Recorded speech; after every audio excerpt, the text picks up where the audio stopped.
అందరికీ నా నమస్కారాలండి. శాతవాహన యూనివర్సిటీకి సంబంధించి ఫైనల్ ఇయర్ సెమిస్టర్ 6 ఏదైతే ఉందో దానికి సంబంధించి ఇంగ్లీష్‌లో మొట్టమొదటిది పాఠ్యాంశం వచ్చేసి man is the architect of his own future. Doctor గుర్రపు దామోదర్. డాక్టర్ గుర్రపు దామోదర్ గారు రాసినటువంటి ఆర్టికల్ అన్నమాట ఇది. ఇది ఏందంటే మనిషి తన భవిష్యత్తుకి తానే రూపశిల్పి. దీని మీద యాక్చువల్‌గా సినిమాలు కూడా వచ్చినియి. ఏందంటే దేవుడు విధి రాత రాస్తాడు. ఆ రాత ప్రకారం మనిషికి వాత పడుతుంది. దాని ప్రకారం మనిషి అవుతాడు అనుకుంటారు. కానీ అదంతా తప్పు అనేసి రామకృష్ణ పరమహంస గారైతే చెప్పడం జరిగింది. దాన్నే డాక్టర్ గుర్రపు దామోదర్ గారు ఏం చేశారంటే man is the architect of his own future అనేసి రాయడం అయితే జరిగింది. డాక్టర్ గుర్రపు దామోదర్ గారండి. ఈయన వచ్చేసి ఇంగ్లీష్ టీచర్, ఈయన రైటరు, స్పీకరు.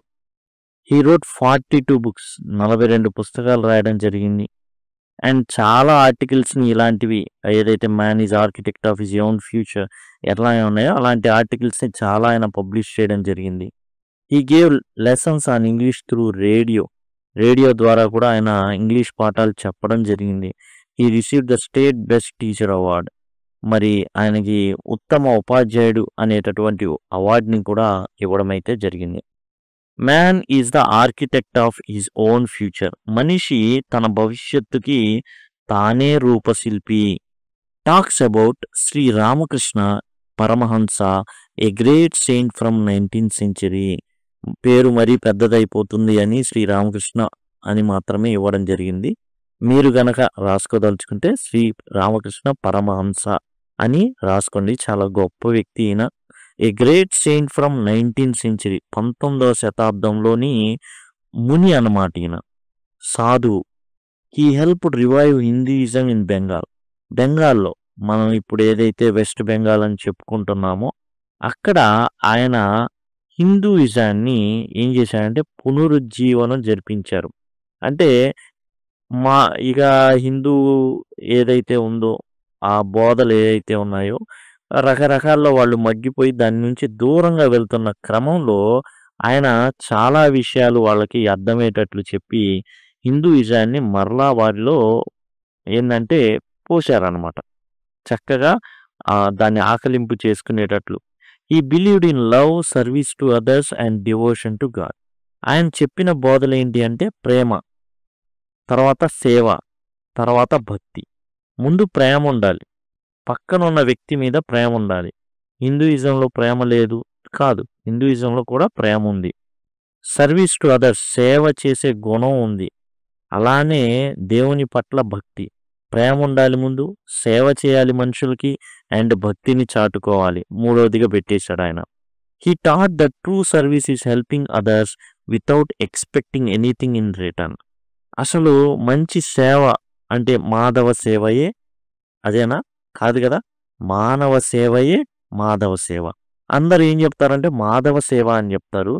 ఈయన ఏం గట్టిగా చెప్పాడంటే మానవ సేవ ఎట్లా చేయాలి అంటే ఆశించకుండా చేయడమే నిజమైన సేవ. ఎట్లాంటి ప్రతిఫలం ఆశించకుండా చేసేటటువంటి సేవే మంచి సేవ అనేసి ఆయన చెప్పడం జరిగింది. ఎలాంటి ప్రతిఫలం ఆశించకూడదు. ట్రూ సర్వీస్ అంటే అదే. He said that even though our destiny is in God's hands, we can change it by working hard and living a good life. దేవుడు రాత రాస్తాడు, అలా వాత మన మీద పడిపోతుంది, అలానే మనం బతుకుతాం అనేసి చాలా మంది ఏం చేస్తారు అంటే దేవుడు రాశాడులే ఇక్కడ రాత, దాని ప్రకారం జరిగింది, దాని రాత అంతేనమ్మా అని అంటూ ఉంటారు.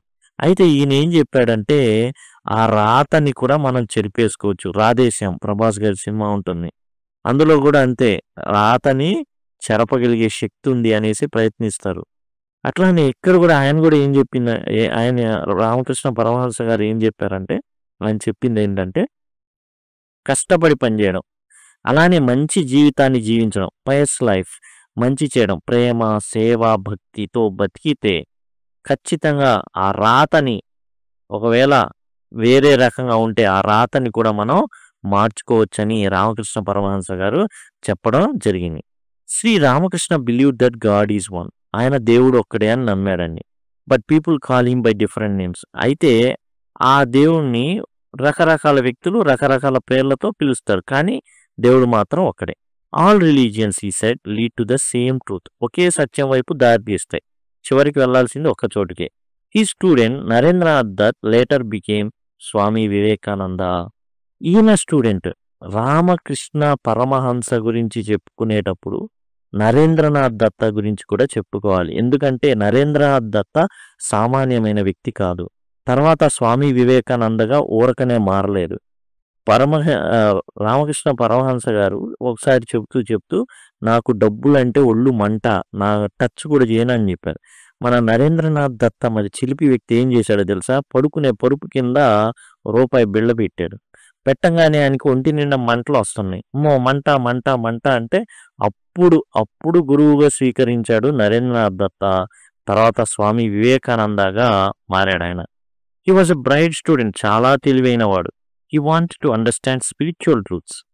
ఏంటంటే ఆత్మీయ విషయాలు, జ్ఞానం, ఏదో ఆత్మకు సంబంధించినటువంటి జ్ఞానం, ఆ సత్యాలను తెలుసుకోవాలనుకున్నాడు. Inspired by Ramakrishna's teachings he started Ramakrishna Mission to spread the message of love, equality, unity among all religions. Ramakrishna Mission ని స్థాపించాడు. అన్ని మతాల మధ్య ఏముండాలి?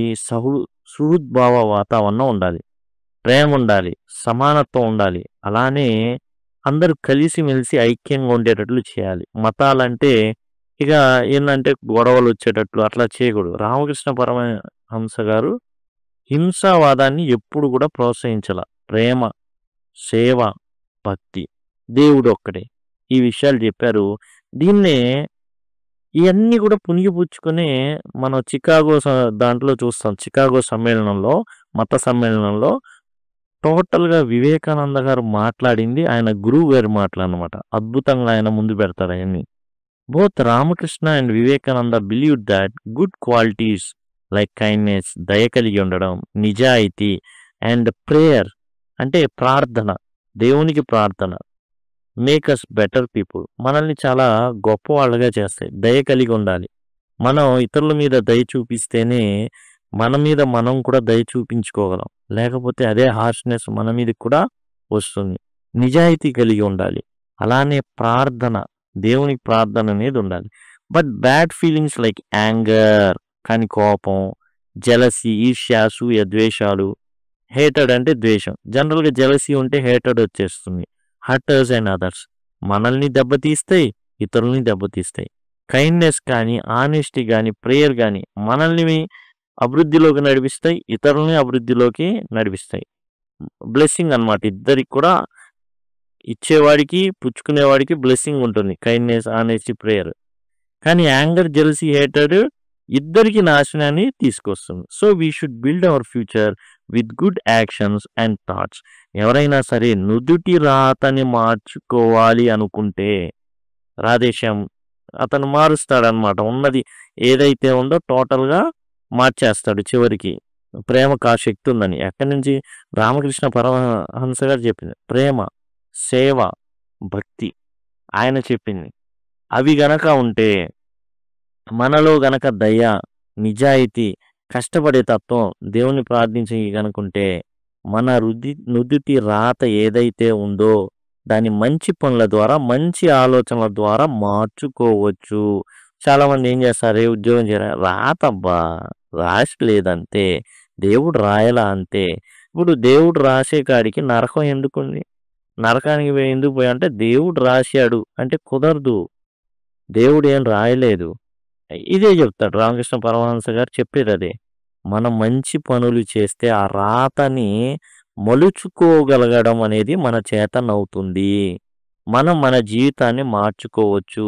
అదే టైటిల్ కూడా, ఈ ఆర్టికల్ యొక్క టైటిల్ కూడా అదే. Man is the architect of his own future. తన భవిష్యత్తు నిర్మాత మనిషే, తనకు తానే, అతను మాత్రమే మార్చుకోగలడు, ఇంకెవరు వచ్చి మార్చలేరు. కాబట్టి ఇదండి టోటల్గా man is the architect of his own future by doctor గుర్రపు దామోదర్. అసలు ఏంటి విషయం ఏంటంటే, చాలా మందికి ఒక నమ్మకం ఉంటుంది, నుదుటి రాత అది మార్చలేరు, దాని రాత అంతే అంటూ ఉంటారు. అయితే రామకృష్ణ పరమహంస గారు హిందూయిజాన్ని రివైవ్ చేసేటప్పుడు ఆయన చెప్పింది ఏంటంటే దేవుని రాత కాదు, లేకపోతే నుదిటి గీత కాదు, మనం చేసే మంచి పనులు, ప్రేమ కలిగి ఉండండి, సేవ చేయండి, దేవుని పట్ల భక్తి కలిగి ఉండండి. ఇవి చేసి మంచి పనులు గనక వీటి ద్వారా ప్రేమ ఉంటే మంచి పనులు చేస్తాం, సేవ చేస్తాం ప్రేమిస్తే. కాబట్టి మంచి పనులు చేస్తాం. దానివల్ల మన ఏదైతే విధి రాతని మార్చుకోవచ్చు అని man is the architect of his own future అని చెప్పడం జరిగింది. ఆ విషయాన్నే డాక్టర్ గుర్రపు దామోదర్ గారు ఏదైతే రామకృష్ణ పరమహంస గారు చెప్పారో ఆ విషయాన్ని మనకి ఈ ఆర్టికల్ ద్వారా తెలియపరిచారు. ఇదండి టోటల్గా 6th సెమ్ సంబంధించి మిగతా ఏవైతే ఉన్నాయో అవి కూడా అందుబాటులో ఉంటాయి. దయచేసి గమనించండి. Thank you. Thanks a lot.